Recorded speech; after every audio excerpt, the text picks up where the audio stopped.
Halo semuanya, salam sepak bola dan selamat datang lagi di channel Japri Story.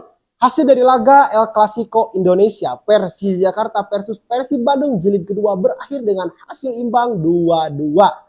Dengan hasil ini Persib Bandung tetap berada di puncak klasemen dengan raihan 50 poin dan Persija Jakarta dengan tambahan 1 poinnya ini justru malah turun ke peringkat keempat klasemen sementara karena di pertandingan sebelumnya Persebaya Surabaya berhasil menang tipis atas PSPS Biak dengan skor 1-0 dan itu membuat poin dari Persebaya Surabaya melewati poin dari Persija Jakarta dengan 41 poin. Nah, pada konten kali ini seperti biasa saya akan analisa dan review jalannya pertandingan antara Persija Jakarta melawan Persib Bandung jilid kedua yang di jilid pertama dimenangkan oleh Persib Bandung 2-0, tetapi di jilid kedua ini Persib Bandung terlalu kuat untuk dikalahkan oleh Persija Jakarta. Laga ini selalu menjadi sorotan publik, sorotan pencinta sepak bola di Indonesia karena animonya ini sangat begitu luar biasa. Sebelum pertandingan saja, Bobotoh pendukung Persib Bandung itu setiap hari berdatangan ke Stadion Gelora Bandung Lautan Api untuk memberikan motivasi dan semangat kepada pemain Persib Bandung. Ini sebelum bertanding. Persija Jakarta juga ya, atau Jackmania juga itu sama melakukan hal yang sama, memberikan dukungan ya setiap saat, setiap hari sebelum hari H pertandingan ini dimulai. Artinya dari keadaan seperti ini kedua tim atau kedua supporter ini ingin timnya itu meraih kemenangan. Tetapi ya hasil adilnya di pertandingan kali ini yaitu dengan hasil seri. Dan menurut saya ini sangat layak sekali dimenangkan oleh Persib Bandung. Terlebih Persib bermain di kandangnya Persija Jakarta ya, meskipun bermain juga di Kota Bekasi gitu ya. Tetapi ya tetap Stadion Patriot adalah kandang dari Persija Jakarta di match di pekan ke-23 ini. Nah, mari kita lihat sekarang starting line up yang diturunkan oleh kedua pelatih baik Carlos Peña dan Boyan Hodak. Carlos Peña di atas kertas ini menggunakan formasi 4-2-3-1. 4 pemain di belakang yaitu Muhammad Ferrari, Hansa Muyama, Rizky Ridho, dan Firza Andika. 2 pemain yang bertugas sebagai gelandang bertahan yaitu Roman Bueno dan Kudela. Juga 3 pemain di tengah lagi yaitu Gustavo Almeida, Gayos, dan Rio Matsumura, dan Marco Simic ini menjadi pemain nomor 9 atau striker yang diandalkan sebagai penghancur lini pertahanan dari Persib Bandung ya. Tetapi di pertandingan ini Marco Simic tidak bisa berbuat apa-apa karena dijaga ketat oleh Gustavo Franca dan Nick Kuipers. Dan Boyan Hodak di atas kertas menggunakan formasi 4-4-2 ya. Dengan formasi ini Boyan Hodak sangat sering juga gitu ya menggunakan formasi 4-4-2. 4 main di belakang itu Kakang Rudianto, Gustavo Franca, lalu juga Nick Kuipers dan Edo Febriansa. Agak sedikit berbeda di pertandingan sebelumnya melawan PSS Semarang, yang dipilih adalah Zalnando ya di posisi back sebelah kiri. Tetapi di laga melawan Persija, Edo Febriansa ini lebih dipercaya oleh Boyan Hodak turun sebagai starter. Lalu juga pemain di tengah yaitu Beckham Putra yang mengisi sayap sebelah kanan ya, Adam Alis, Mark Locke, dan Ciro Alves yang mengisi sayap sebelah kiri. Lalu juga 2 pemain di tengah di depan yaitu Castaner yang kali ini dipilih sebagai main terlebih dahulu oleh Boyan Hodak, dan Tyrone Delpino yang cenderung agak sedikit ke belakang gitu. Jadi entah second striker atau pemain nomor 10 atau apa gitu ya. Yang jelas Tyrone Delpino ini bergerak di belakangnya Castaner. Nah, jalannya pertandingan di babak pertama yang seperti kita lihat gitu ya di pertandingannya agak sedikit turun tensinya gitu. Tidak seperti di putaran pertama yang terjadi di Stadion Persib Bandung ya.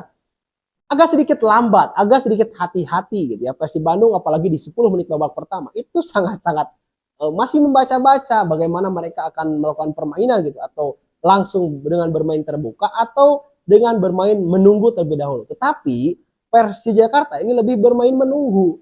Mereka gak mau ambil gitu ya, inisiatif menyerang terlebih dahulu, sehingga kelihatannya Boyan Hodak memberikan instruksi kepada pemain Persib Bandung untuk mengambil inisiatif penyerangan. Dan sehingga dengan mengambil inisiatif ini yang saya catat di babak pertama, Persib Bandung kurang lebih ada 5 peluang berbahaya ya. 1 diantaranya on target dan 1 lagi itu nyaris saja ya dimaksimalkan menjadi sebuah gol oleh Castaner kalau saja tidak diblok oleh Rizky Ridho ya kalau nggak salah. Nah, sedangkan Persija Jakarta ya khususnya di 10 menit 20 menit pertama ini mereka ini sangat begitu sabar gitu ya. Mereka menunggu sekali. Gak ada peluang yang terjadi, bahkan bola ya banyaknya itu hanya di lini tengah Ya, ketika memang didapat oleh Persib Bandung, barulah Persib Bandung melakukan serangan. Itu pun ya bisa berulang-ulang kali, itu masih bisa dijaga gitu ya, keamanannya oleh pemain bertahan dari Persija Jakarta. Sangat tampil baik nampaknya back-back dari Persija Jakarta pada laga ini. Rizky Ridho, Hansa Moyama, ini pemain sangat begitu disiplin. Nah, menginjak ya menit ke 30 itu barulah ada gitu ya peluang dari Persija Jakarta sehingga terjadi gol oleh Gustavo Almeida di menit ke 33. Berawal dari skema tendangan bebas gitu ya. Lalu juga di bola itu disundul oleh Marco Simic dan mengenai mistar gawang. Nah, Gustavo Almeida posisinya itu tidak terkawal, tidak terjaga sama sekali gitu ya. Yang seharusnya dikawal gitu ya oleh Nick Kuipers atau Gustavo Franca. Nah, ini lepas. Nah, sehingga bola pantulan dari mistar itu langsung disambar oleh striker predator milik Persija Jakarta ini. Sehingga Gustavo Almeida sampai dengan pekan ke-23 ini sudah mencetak 15 gol. Beda 2 gol dengan Alex Martin dari Dewa United. Merespon hal itu, Persib Bandung nampaknya kehilangan fokus ya setelah gol pertama dari Gustavo Almeida. Sehingga di menit ke-39 hanya berjarak 6 menit, ini Persib Bandung kebobolan lagi lewat gol dari Firza Andika, berawal dari tendangan pojok ya, lalu mengenai salah satu pemain Gustavo atau Marco Simic gitu ya, diberikan kepada Firza Andika yang berdiri bebas. Firza Andika melakukan tendangan mendatar keras sehingga gagal diselamatkan oleh Kevin Ray Mendoza. Nah, di menit ke-40 Persib harus kebobolan 2-0. Ini sangat begitu berat apalagi Persib Bandung berada dalam tekanan. Ya, di awal-awal babak pertama Persib kelihatannya tampil tanpa beban, tetapi setelah kebobolan 2-0 barulah mereka mendapatkan beban karena sebisa mungkin harus mencetak 1 gol ya sampai di penghujung akhir babak pertama atau memaksimalkan babak kedua sehingga Persib Bandung bisa mencetak atau dan menyamakan kedudukan bahkan bisa comeback. Ya, karena nih Persib Bandung urusan ya comeback itu sangat lumayan berpengalaman loh. Ingat gak?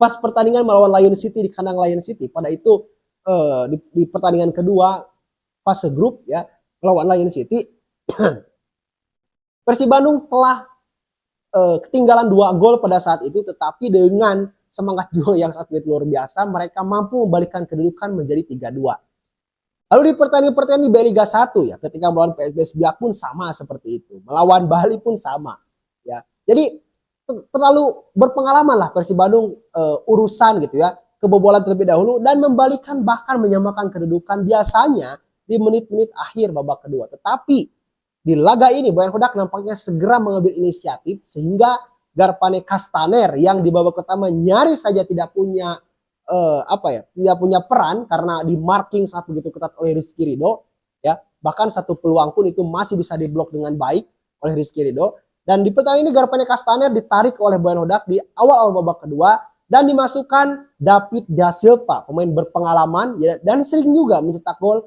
ke gawang Persija Jakarta. Nah, hadirnya David Da Silva ini membawa perubahan ya karena di depan ini ada yang bisa memegang bola.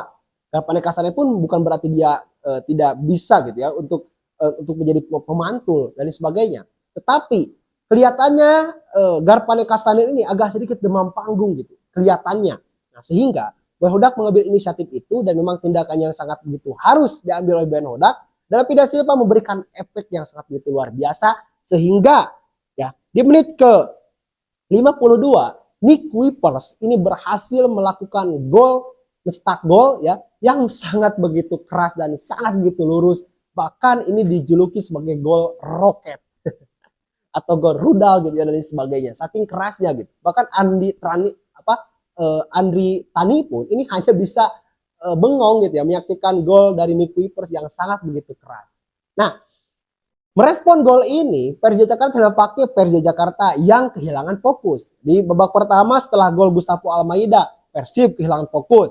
Tetapi di babak kedua setelah golnya Nick Kuipers malah Persija Jakarta yang kehilangan fokus. Sehingga Persib mendapatkan peluang keduanya atau gol keduanya lewat proses counter attack yang sangat begitu cepat. Diawali dari sapuan bola dari belakang, lalu diterima oleh Beckham Putra. Beckham Putra segera melakukan sprint, melakukan lari, ya, menyisir sisi sayap sebelah kanan. Dan David da Silva, cerdiknya David da Silva, segera membuka ruang. Ya, kalau kita melihat cuplikannya, meskipun di marking oleh Gayos, ya, David da Silva ini tetap bisa punya ruang yang cukup untuk mencetak gol. Gol chip atau gol lob gitu ya ke gawang Andri Tani ini mampu menyamakan kedudukan. Dan memang ini David da Silva luar biasa sekali urusan pengalaman, kematangan. Ia sudah memilikinya. Ya kan? Tetapi sayang sekali performanya di musim ini sedikit kurang baik karena banyak cedera. Dan golnya ke gawang Andri Tani di pekan ke-23 ini merupakan gol ke-6 dari David da Silva.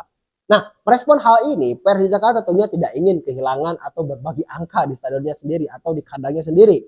Sehingga ya banyak melakukan perubahan, di antaranya Raihan Hanan segera dimasukkan, lalu Yandi Sofyan ya sebagai pemain segar yang diharapkan mampu memberikan atau menghasilkan ancaman-ancaman ke gawang Persib Bandung. Tetapi upaya itu digagalkan.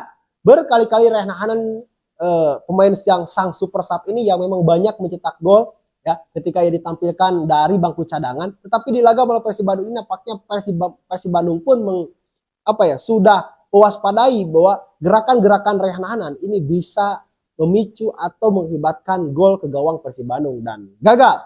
Dan Hanan gagal ya karena di marking sangat begitu ketat oleh pemain Persib Bandung, sehingga sampai dengan peluit babak kedua ditiupkan, Persib Bandung tetap mampu menjaga ritme dan mendapatkan 1 poin dari kandang Macan Kemayoran. Nah, dengan hasil ini berarti Persib Bandung tetap ya berada di peringkat pertama dengan 50 poin. Sedangkan Persija Jakarta ini malah turun ke peringkat keempat dengan 40 poin. Dan di pertandingan selanjutnya sebelumnya Persebaya Surabaya mampu menang tipis dari PSPS Biak dan Dewa United meskipun kalah juga, tetapi secara head to head ini unggul dari Persija Jakarta. Nah, itu yang bisa saya sampaikan pada konten kali ini. Terima kasih, jangan lupa like-nya jika Anda belum, tekan tombol subscribe jika Anda belum juga, dan tuliskan pendapat Anda di kolom komentar. Terima kasih, kita berjumpa lagi di konten selanjutnya. Salam sepak bola.